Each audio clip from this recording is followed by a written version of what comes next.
জেঠী আপোনালোকৰ ঘৰতো বহুত বেছি আছে নেকি? জেঠী নোহোৱা কেনেকৈ ঘৰুৱা পদ্ধতিৰে কৰিব পাৰি দুগৰাকীমান বাইদেৱে ৰিকুৱেষ্ট কৰিছিল, সেইবাবে ভিডিঅ'টো প্ৰস্তুত কৰিছোঁ। প্ৰত্যেকটো ভিডিঅ'ই মই ব্যৱহাৰৰ ভিত্তিত আপোনালোকৰ মাজত এৰি দিওঁ। মই নিজে উপকৃত হোৱাৰ পিছতহে আপোনালোকলৈ মই আগবঢ়াই দিওঁ, গতিকে আশা কৰোঁ আপোনালোক উপকৃত হ'ব। আৰু প্ৰত্যেকটো মোৰ ৰেমেডিয়ে হওক বা প্ৰত্যেকটো ভিডিঅ'ই আপোনালোকে ব্যৱহাৰ কৰি পেলাই উপকৃত হোৱা বুলি কয়, মোৰো বহুত বেছি ভাল লাগে। গতিকে পলম নকৰি বস্তুখিনি আপোনালোকক মই চিনাকি কৰাই দিওঁ।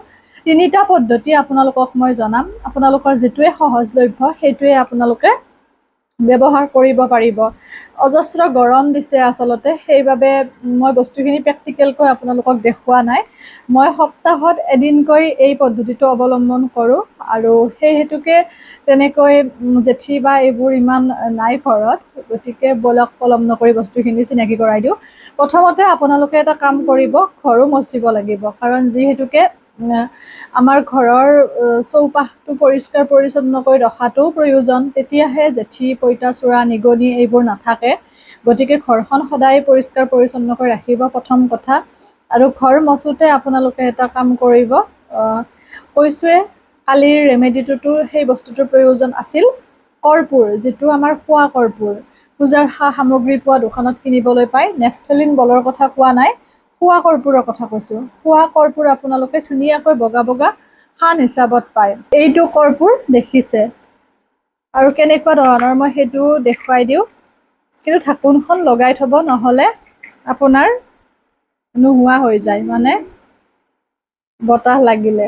এয়া এনেকুৱা ধৰণৰ এই কৰ্পূৰ আপোনালোকে ঘৰ মচা বাল্টিটোত 4-5খনমান গুড়ি কৰি দিব। গুড়ি কৰি পেলাই সেই পানীখিনিৰে আপোনালোকে ঘৰ মচিব। তেতিয়া অকল যে আপোনালোকৰ জেঠীয়ে নাইকিয়া হ'ব তেনেকুৱা নহয়, কেৰেলোৱা, পঁইতাচোৰা বা বিভিন্ন পোক পৰুৱা কীটনাশক আপোনালোকে দেখিবলৈ নাপায়। একেবাৰে সহজ বস্তু, আৰু দামো বহুত বেছি নহয়, ব্যৱহাৰ কৰিব। আৰু তাৰ উপৰি আপোনালোকে জেঠী নোহোৱা কৰিবৰ বাবে এটা স্প্ৰে বটল ল'ব। স্প্ৰে বটলটোত পানী এবটল ল'ব, আৰু সেই পানীখিনিত আপোনালোকে যিটো আমাৰ বেকিং চ'ডা আছে, বেকিং চ'ডা আপোনালোকে এচামুচ ল'ব। এগিলাচ পানীত বেকিং চ'ডা এচামুচ ল'ব।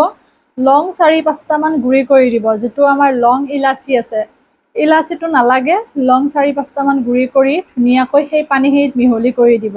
এই দুয়োবিধ বস্তু ধুনীয়াকৈ মিশ্ৰণটো হোৱাৰ পিছত আপোনালোকে খুব সুন্দৰকৈ চাৰিওফালে স্প্ৰে কৰি দিব। এনেকৈ সপ্তাহত এদিনকৈ কৰিবচোন। আপোনালোকৰ একেবাৰে ঘৰত জেঠী, মকৰা, আৰু মকৰাই যদি সঘনাই জাল বান্ধে, তেতিয়াও বহুত বেছি আপোনালোক উপকৃত হ'ব। এই পদ্ধতিটো অৱলম্বন কৰিব, আৰু মোক জনাবলৈ নাপাহৰিব। শ্বেয়াৰ কৰিব যাতে সকলোৱে উপকৃত হয়। আৰু 3 নম্বৰ পদ্ধতিটোৰ বাবে আপোনালোকক লাগিব ডেটল, যিটো আমাৰ কটা চিঙা হ'লে আমি ব্যৱহাৰ কৰোঁ। ডেটল ল'ব আপোনালোকে 2 চামুচমান। এগিলাচ পানী ডেটল 2 চামুচমান ল'ব। আৰু আমাৰ নেফথেলিন বল, যিটো কাপোৰত থওঁ সুগন্ধিৰ বাবে, সেই নেফথেলিন বল এটা ধুনীয়াকৈ পানীত দি দিব। গুড়ি কৰাৰ প্ৰয়োজন নাই, এনেও সেইটো পানীত আপোনাৰ মিহলি ভালকৈ নহয়, গতিকে ধুনীয়াকৈ এটা নেফথেলিন বল দি দিব। পানীত দিয়াৰ পিছত সেইখিনি ৰাখি দিব এদিন, লগে লগে স্প্ৰে নকৰিব। এদিন ৰাখি দিব, ৰাখি পেলাই আপোনালোকে খুব ধুনীয়াকৈ নেক্সট দিনাখনৰ পৰা স্প্ৰে কৰিব চাৰিওফালে। খুব ভাল হয়, ব্যৱহাৰ কৰিব, আৰু কৰি পেলাই মোক জনাব। আপোনালোক উপকৃত হ'লেহে মোৰ ভিডিঅ'টিয়ে সাৰ্থকতা লাভ কৰে, গতিকে ব্যৱহাৰ নকৰাকৈ নজনাব, যিকোনো কমেণ্ট নিদিব। খুব ভাল ৰিজাল্ট পাব জেঠীৰ বাবে। এই 3টা পদ্ধতিৰ তিনিওটাই যে ব্যৱহাৰ কৰিব লাগিব তেনেকুৱা কথা নহয়, যিটো আপোনালোকৰ সহজলভ্য বা যিটো আপোনালোকে সহজতে ব্যৱহাৰ কৰিবৰ কাৰণে উপযোগী, সেইটো ব্যৱহাৰ কৰিব। এৰিছোঁ, পুনৰ নতুন ভিডিঅ' এটিৰে লগ পাম। সকলো ভালে থাকিব, সুস্থ থাকিব, হাঁহি থাকিব।